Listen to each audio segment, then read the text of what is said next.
Hola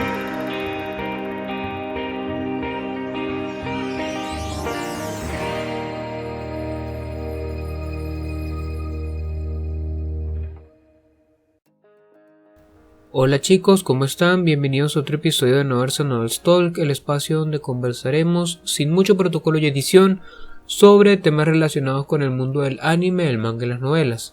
La plática del día de hoy corresponde a esta noticia que se presentó dentro de la Shonen Jump con el autor de Boku no Hero Academia, Horikoshi Sensei, en el cual, para resumirle, de todos modos voy a ver si coloco en la descripción del video la noticia. Se comenta que él le colocó un nombre a uno de los personajes y los fans o las personas se dieron cuenta que ese nombre correspondía con una figura importante dentro de la Segunda Guerra Mundial, y evidentemente cuando se trata de la Segunda Guerra Mundial los japoneses son bastante delicados al respecto, lo cual me parece un asunto interesante de conversar. En vista de eso, el autor ofreció unas disculpas y se propuso o está dispuesto a cambiar el nombre del personaje de manera que se evite algún tipo de inconveniente.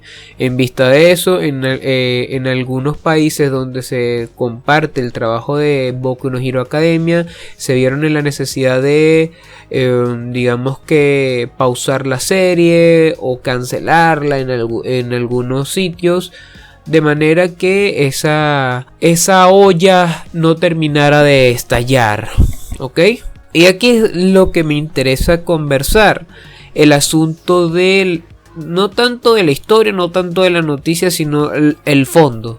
Y es conversar sobre estos aparentes límites que tiene el manga de expresar una opinión.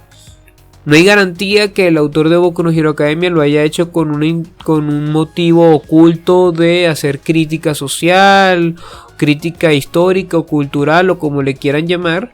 Pero lo cierto es que él usó un nombre y ese nombre correspondía con algo que tocó la fibra emotiva de las sociedades. Y aquí está el asunto. Pasa y resulta que nosotros cuando consumimos anime y comparamos los límites políticamente correctos del manga, el anime y las novelas, nos damos cuenta que los límites son menos pronunciados que en Occidente. Sin embargo, vemos que cuando se trata de temas de la Segunda Guerra Mundial, temas bélicos vinculados a esos años, el asunto parece marcar un sesgo o unos límites, unas barreras muy pronunciadas, lo cual es interesante porque permite hentai, permite historias lolicon, permite muchas cosas, fanservice en historias infantiles. O sea, hay muchas cosas de ese tipo de línea editorial que Japón permite y exporta, pero cuando son temas de Segunda Guerra Mundial son bastante delicados. Entiendo que uno de los motivos se deba a que en proporciones históricas la Segunda Guerra Mundial ocurrió ayer y es normal que todavía haya un descontento o una particular marca emotiva que es mejor no tocar en los japoneses. Eso lo entiendo completamente. Algo similar ocurre cuando se trabajan historias en Japón que remiten a desastres naturales, principalmente al tema sísmico o el tema de los tsunamis. Hay que tener mucho cuidado cuando se juega con eso, donde ha habido series que han sido canceladas, o episodios mejor dicho, que han sido cancelados dentro del canon del listado de episodios, como ocurre con Pokémon, porque en un episodio se toca algún tema de desastre natural. Entonces, cuando son temas de ese estilo, Japón no le tiembla la mano para censurar o prohibir ese tipo de cosas. Pero entonces permiten otras, y ahí es donde se presenta el doble discurso en cuanto a la línea editorial. En ese sentido, Occidente es un poco más ecuánime, ya que si ellos tienen una línea editorial donde tienen que mantener las cosas políticamente correcto, ellos se mantienen políticamente correcto de inicio a fin. Ya tú sabes con qué cosas tú puedes meterte y con cuáles no. En el caso de Japón, esa línea divisoria es muy delgada. Entonces nunca hay una garantía de qué cosas pueda permitir el gobierno japonés y qué cosas no. A veces no son temas de política, sino políticas editoriales de la empresa, en este caso de Shueisha con la Shonen Jump, y es normal que esa revista quiera mantener una posición neutra porque en Japón siempre les encanta mantener las apariencias. Japón es un país que vive de las apariencias y mientras más con la corriente tú te muevas, mejor. Opiniones, digamos, revolucionarias, no en un sentido de izquierda, sino en un sentido de ser contra la corriente, son ideas que los japoneses no suelen comprar mucho porque es parte de su idiosincrasia. Entonces esto me parece muy interesante. Algo similar ocurre con esta serie, la Reviewers, la serie esta de los aventureros que hacen ricuras con distintos tipos de monstruos, distintos tipos de criaturas.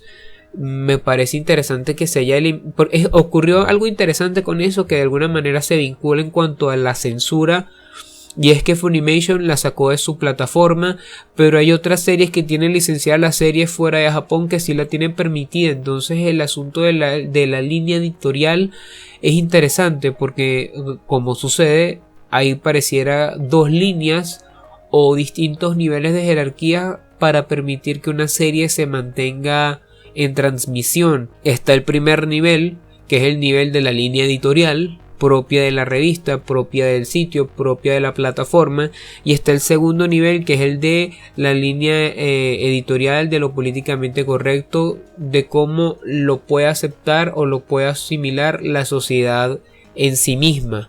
Es decir, está lo que una revista, un periódico o una página puede permitir o no dentro de su plataforma, dentro de sus páginas, dentro de su contenido.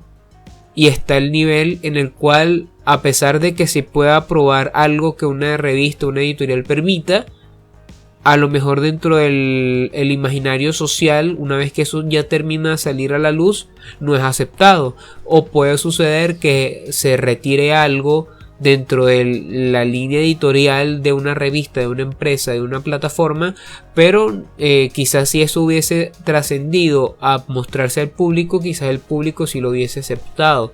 Entonces ahí siempre me ha parecido que hay una sensación en el cual nunca se ha puesto del todo de acuerdo los límites que plantea una empresa, una plataforma, y los límites que la sociedad puede permitir o no. Generalmente muchas historias o muchos proyectos terminan trascendiendo dentro de las líneas editoriales de una empresa, dentro de una plataforma, dentro de una revista, porque ellos creen, digamos, en la libertad de expresión.